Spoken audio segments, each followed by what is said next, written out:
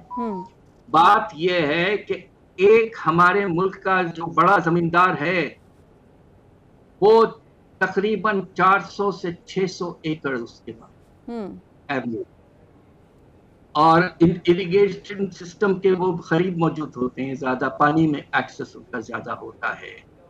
تو میں آپ کو یہ بتا رہا ہوں کہ اس شعبے سے جو ہمارے اکانومی کا 22% ہے، اس سے آپ کو 3 ارب، صرف 3 ارب ریونیو مل رہا ہے۔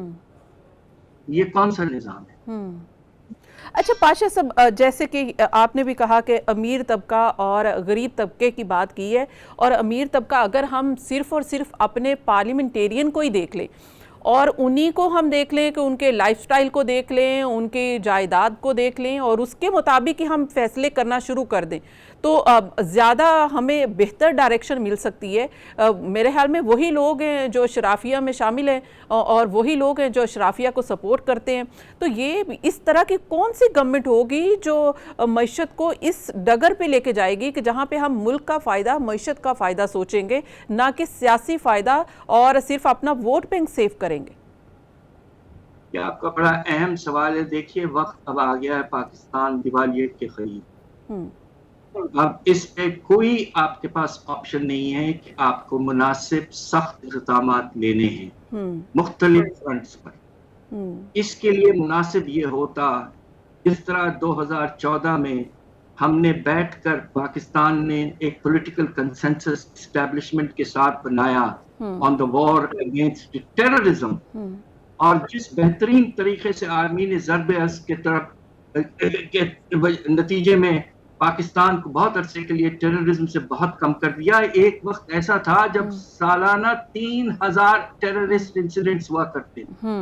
اب وقت آ گیا ہے کہ پاکستان طے کر لے کہ ہم سیاسی طاقتیں، اسٹیبلشمنٹ سب ساتھ بیٹھیں، ایک نیشنل ایکشن پلان بنائیں اکانومی پر تاکہ کسی ایک پارٹی پر بوجھ نہ پڑے، ایک کنسنسس ڈیولپ کرے اور اس طرح کے سخت اقدامات لینے کی کوشش کریں۔ انشاءاللہ پاکستان نکل آئے گا۔ بہت بہت شکریہ۔ حفیظ احمد پاشا صاحب ہمارے ساتھ تھے، اکونومسٹ ہیں، سابق وزیر خزانہ ہیں، انہوں نے ہمیں جوائن کیا، بجٹ کے حوالے سے حکومت کی مجبوریاں بھی بتائیں اور ضرورتیں بھی بتائیں، ترجیحات بھی بتائیں کہ کیا ہو سکتی ہیں۔ ابھی یہاں پہ شامل کریں گے بریک کے بعد جب ہم واپس آئیں گے تو بات کریں گے، ہمارے ساتھ موجود ہوں گے فیاض الحسن چوہان صاحب کی پہنچی۔ ویلکم بیک ناظرین، پروگرام میں ہمیں جوائن کیا ہے فیاض الحسن چوہان صاحب نے، سابقہ پی ٹی آئی رکن تھے، اب پی ٹی آئی میں نہیں ہے، جبکہ منسٹر صوبائی بھی رہ چکے ہیں۔ فیاض الحسن چوہان صاحب بہت بہت شکریہ جوائن کرنے کے لیے۔ خود اپنی شخصیت آپ ہیں اور اپنا ایک موقف رکھتے ہیں، دبنگ موقف تب بھی رکھتے تھے جب پی ٹی آئی میں تھے، جب صوبائی گورنمنٹ میں تھے، اور اب بھی ان کا اپنا ایک سٹانس اور موقف ہے۔ فیاض الحسن چوہان صاحب بہت بہت شکریہ کہ آپ نے مجھے پروگرام میں جوائن کیا۔ سب سے پہلے تو یہ بتائیے کہ آپ کیسے ہیں اور آج کل آپ کی کیا ایکٹیویٹیز ہیں؟ بسم اللہ الرحمن الرحیم. دیکھیں، سب سے پہلا تو میرے لیے کم از کم جو چیلنج ہے وہ یہ کہ میرا پیارا پاکستان اور پاکستان کی فوج کے جو پاکستان کی بقا اور سربلندی کی ضامن ہے، ان کے خلاف 5th جنریشن وار پچھلے 1.25 سال کے اندر اسپیشلی سوشل میڈیا کو استعمال کر کے جس انداز سے ملک دشمن طاقتوں نے جیتی ہے، تقریباً جیت لی ہے کہ لوگوں کے ذہن خراب ہو گئے ریاست کے حوالے سے، فوج کے حوالے سے. سب سے پہلے تو میرا مشن یہ ہے کہ ہمیں نے media, electronic media, print media, social media کے اندر اس 5th جنریشن وار میں ملک دشمن طاقتوں کو شکست دینی ہے. میں 3 چیزیں آپ کے سامنے لیکن چوہان صاحب اجازت دیجیے گا، آپ بتائیے گا وہ 3 چیزیں کیا ہے، کیسے آپ کریں گے. لیکن میرا سوال یہاں پر یہ ہے اور سوال اٹھتا بھی یہی ہے کہ 1 سال میں آپ بھی اس کا پارٹ رہے تھے، تو آپ آج آپ کہہ رہے ہیں کہ یہ آپ ان طاقتوں کے خلاف اٹھ کھڑے ہوئے ہیں. یہ جیل کے جانے کے بعد یہ خیال کیوں آیا، اس سے پہلے کیوں نہیں؟ پہلی بات یہ ہے کہ شاید آپ کی نظر سے نہیں گزرا، پچھلے 1.25 سال میں کم از کم 10 سے 15 دفعہ میں پاک فوج کی جنا سربلندی کے لیے، ان کی عزت اور وقار کے لیے، اسی حقیقی آزادی کی جو جنگ تھی اسی کے درمیان میں مسلسل اپنا کردار ادا کرتا رہا. اور میں پچھلے سال جون میں عمران خان صاحب کو میں نے پورا ایک میسج بھیج کے سمجھایا، اس کے بعد بھی آڈیو میسیجز کے ذریعے سے خان صاحب کو سمجھایا کہ خدا کا واسطہ ہے اپنا بیانیہ جو ہے وہ حکمرانوں کے خلاف رکھیں، سیاسی جنگ رکھیں، ریاست اور فوج اور ISI آپ اس کو مت ٹارگٹ کریں، اس کا نقصان کنسیکوینٹلی آپ کو بھی، پارٹی کو بھی اور ملک کو بھی ہوگا. یہ تو میں نے سمجھایا. میں آپ کے سامنے 3 ایگزامپلز رکھوں گا کہ کس طریقے سے پاکستان کے اندر سوشل میڈیا کے ٹول کو یوز کر کے اس طرح کی ہزاروں مثالیں ہیں 1.25 سال کے اندر جو لوگوں کے ذہن خراب ہوئے. ایک آپ کے سامنے میں رکھوں گا کہ 9 مئی کے بعد پروپیگنڈا ہوا کہ 28 بندے مارے گئے، 28 بندے شہید ہو گئے. ٹھیک ہے جی، فوج کی فائرنگ. اس میں سے ایک کلپ چلایا گیا جو ہزارہ برادری کے جو لوگ تھے کوئٹہ کے اندر، ان کی جو جنازے تھے کچھ 6-7 اکٹھے اٹھے تھے، اس کا کلپ اٹھا کے جناب چلایا گیا کہ جناب یہ پٹگرام کے اندر یا کسی ریموٹ ایریا کے اندر جناب KPK کے وہاں پہ فائرنگ کر کے ثابت ہوا کہ وہ تو جھوٹ تھا. وہ تو سارے کے سارا وہ ہزارہ برادری کے جناب وہ جنازے تھے جو اکثر پچھلے 15-20 سالوں میں ہم ان کے اوپر جو ظلم ہوتا ہے اس کی جو ہم دیکھتے ہیں. ایک ایگزامپل یہ. دوسری ایگزامپل، ایک قمر نامی لڑکا جو ہے اس پولیٹیکل پارٹی کے یوتھ ونگ کا، وہ مارا گیا آج سے کچھ دن پہلے. اس کے حوالے سے پروپیگنڈا ہوا کہ ریاست نے مار دیا، ریاستی اداروں نے مار دیا، اور پوری دنیا کے اندر اوورسیز پاکستانی کے اندر جناب انسانی حقوق کی تنظیموں پہ یہ پروپیگنڈا کیا گیا. وہ کل اور آج انویسٹیگیشن اسلام آباد پولیس کی کمپلیٹ ہوئی تو پتہ چلا وہ تو غیرت کے نام کے اوپر وہ جناب اس کو مارا گیا، اور اس کے کسی خاتون کے ساتھ تعلقات تھے اور اس کے شوہر نے خاتون کے اپنے دوستوں کے ساتھ مل کے اس کو مارا. اس کا شوہر اور وہ سارے گرفتار بھی ہو گئے. 2 مثالیں، لیکن آپ کی سوچ سے باہر ہے کہ اس غیرت کے نام پہ قتل کو کتنا پروپیگنڈ پچھلے 15 دن کے اندر انٹرنیشنل لیول مثال بھی شارٹلی ذرا دیر لیں. تیسرا جو ایگزامپل آپ کہنا چاہ رہے ہیں وہ بھی بتا دیں. جی ایک ایگزامپل اور آپ کے سامنے رکھوں. پارٹی لیڈر نے بڑا ہی جھوم کے یہ کہا تھا کہ میں سرپرائز دوں گا، اور سرپرائز یہ ہوگا کہ خواتین کے ساتھ ریاستی ادارے اور جیل کے افراد جو ہے ان کو ریپ کر رہے ہیں اور ان کی جناب عزت جو ہے نا داؤ پہ لگی ہے. وہی خواتین آج سے 2 دن پہلے باہر آئی ہیں اپنی پیشی پہ، اور ان سے سوال پوچھا گیا تو انہوں نے کہا کوئی زیادتی نہیں. بالکل بالکل. اچھا چوہان صاحب یہاں پر ایک اور سوال. یہ 3 ایگزامپلز میں نے آپ کے سامنے رکھی ہیں. جی بالکل رکھ دی. ہزاروں ایگزامپلز ہیں جی کہ جو سوشل میڈیا کے اندر ٹول یوز کر کے جی بالکل ٹھیک آپ کہہ رہے ہیں، ریاست اور اداروں کے خلاف جو ہے وہ زہر گھولا جا رہا ہے. اچھا مجھے تو فیاض الحسن چوہان سے یہ پوچھنا ہے کہ یہ سب کچھ آپ نے ہونے دیا، اس کے بعد آج آپ آ کر مجھے بتا رہے ہیں آپ کو تب بتانا چاہیے تھا. یہ سب کچھ جب پلان کیا جا رہا تھا آپ کو تب اداروں کو بتانا چاہیے تھا کہ عمران خان صاحب یہ پلاننگ کرنا چاہ رہے ہیں اور یہ کر رہے ہیں. آپ کو میڈیا کو رکھ بتانا چاہیے تھا کہ عمران خان صاحب یہ پلاننگ کر رہے ہیں. آپ کو اس وقت پارٹی چھوڑنی چاہیے تھی جب یہ سب پلاننگ ہو رہی تھی. آپ نے اچھا سوال پوچھا ہے. آپ کی اطلاع کے لیے عرض ہے کہ جب یہ پلاننگ آخری دنوں میں اپنے عروج پہ پہنچ گئی اور جی ایچ کیو کی طرف جناب مارچ کروا کے تیاری کروائی جا رہی تھی جی ایچ کیو کے اوپر حملے کی, تو فیاض چوہان تھا کہ جس نے 1 مئی کا بھی جو مظاہرہ تھا جی ایچ کیو کی طرف اور 6 تاریخ کا جو مظاہرہ تھا جی ایچ کیو کی طرف, دونوں کو جی ایچ کیو کی طرف جانے پہ ناکام کیا اور انہیں کینٹ ایریا کے اندر بھی داخل نہیں ہونے دیا. آپ کی اطلاع کے لیے عرض ہے کہ میں واحد بندہ تھا کہ جو پارٹی کے اندر بھی پارٹی کے جو باقی لیڈرز تھے ان کو یہ سمجھاتا رہا ان 1.25 سالوں میں, اور اپنی سوشل میڈیا میرے اکاؤنٹس پہ آپ چلے جائیں, آپ کو جا بجا ہر مہینے ایسی پوسٹ مل جائے گی جس میں پاک فوج کی سربلندی اور اداروں کی سربلندی کے حوالے سے فیاض چوہان صاحب ایسی شخصیت کے لیے آپ سے شکوہ کرنا ہے, ایک سیکنڈ آپ سے ایک شکوہ کرنا ہے, آپ ایسے شخص کے لیے ایسے شخص کی گرفتاری کے لیے احتجاج کر رہے تھے جو شخص ملک کے خلاف پلاننگ کر رہا تھا. میں جواب دے دیتا ہوں. آپ کی اطلاع کے لیے عرض ہے عالیہ بی بی, جب انسان کسی ڈسپلن کے ساتھ یا کسی 16 سال 15 سال 20 سال کے تعلق میں ہوتا ہے تو وہ کسی طریقے سے جناب اپنے آپ کو جناب اسٹیپ بیک کر سکتا ہے. لیکن آپ کی اطلاع کے لیے عرض ہے یہ جیو کے اندر حامد میر صاحب نے 9 مئی کو 8:30 بجے اپنے شو کے اندر میرا وہ کلپ دکھایا کہ جب وہاں پر ریالٹو چوک میں جب مظاہرین نے یہ نعرہ لگایا کہ یہ جو دہشت گردی ہے اس کے پیچھے ورزی ہے, تو میں آرام سے وہاں سے نکلا اور نکل کے میں وہاں سے باہر آ گیا. یہ حامد میر صاحب نے کلپ جناب 9 مئی کو جس دن وقوع ہوا اس دن 8:30 بجے اپنے شو کے اندر جناب یہ چیز دکھائی ہوئی ہے.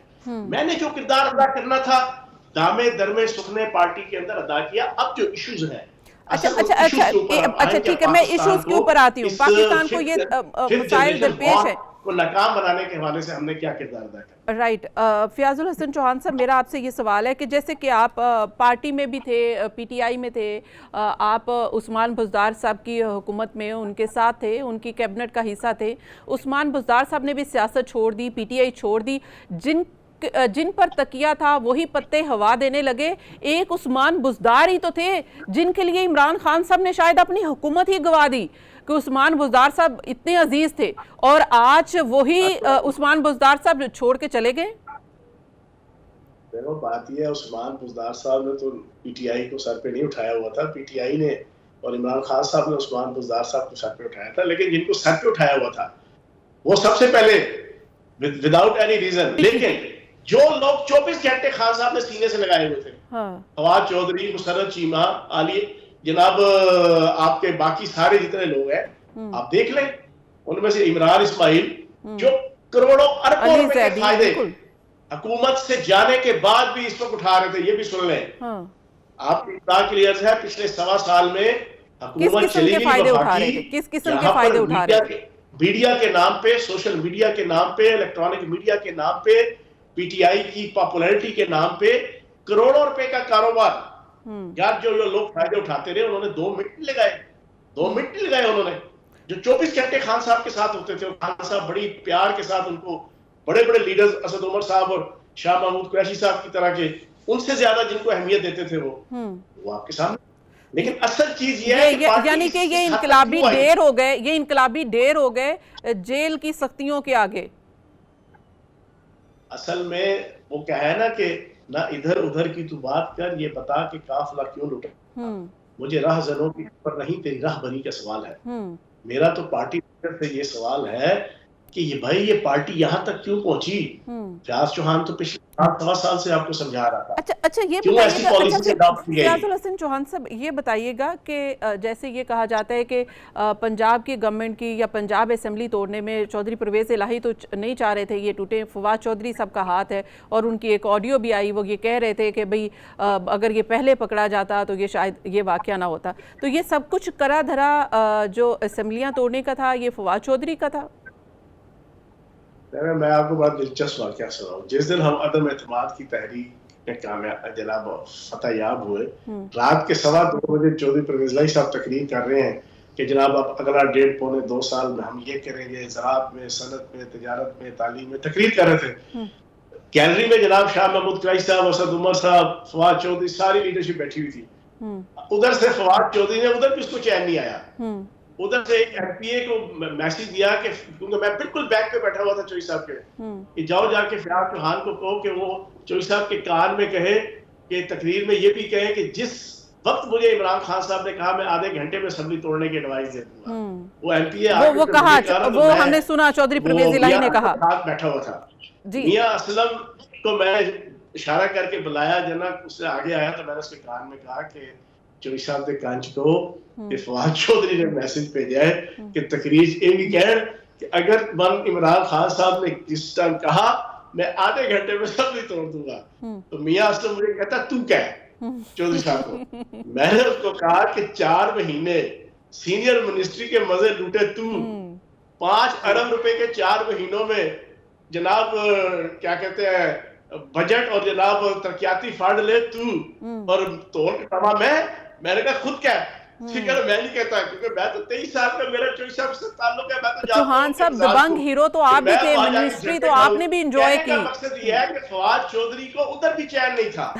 آج جتنا پی ٹی آئی کے اوپر یہ سارا عذاب آ رہا ہے اس پہ بنیادی کردار جناب فواد چودھری اور وہ پالیسیز ہیں، اسمبلیاں توڑ دینی، ٹکراؤ کی پالیسی، اپنے پاؤں پہ کلاڑیاں مارنا، یہ ساری اب لوگ دیکھ رہے ہیں. ایک لاسٹ کوسچن مجھے آپ سے پوچھنا ہے، وہ یہ ہے کہ اب آپ کا سیاسی کریئر کیا ہے؟ جہانگیر ترین صاحب سے کوئی رابطہ ہے آپ کا، یا کسی اور پارٹی کو، پیپلز پارٹی کی طرف آپ کے ہے کہ آپ اس طرف جائیں گے، یا آپ انڈیپینڈنٹ سیاست کرنا چاہتے ہیں؟ پہلی بات تو یہ ہے کہ میرے اوپر اللہ پاک کے کرم سے رتی برابر بھی نہ کوئی کرپشن کا الزام ہے. صاف ستھری سیاست کی، حکومت کے اندر رہتے ہوئے بھی، حکومت سے پہلے بھی ایم پی اے رہا ہوں. میرے اوپر یہ الزام نہیں ہے. میں نے حلقے کی خدمت کی ہے. اس دفعہ بھی 2.25 ارب کے ترقیاتی کام، اور اس کے علاوہ جو ہے نا میرا جیل ڈپارٹمنٹ 6 پورٹ فولیو میں نے ایکسرسائز کیے، 6 وزارتیں، ان میں جا کے آپ پوچھ لیں.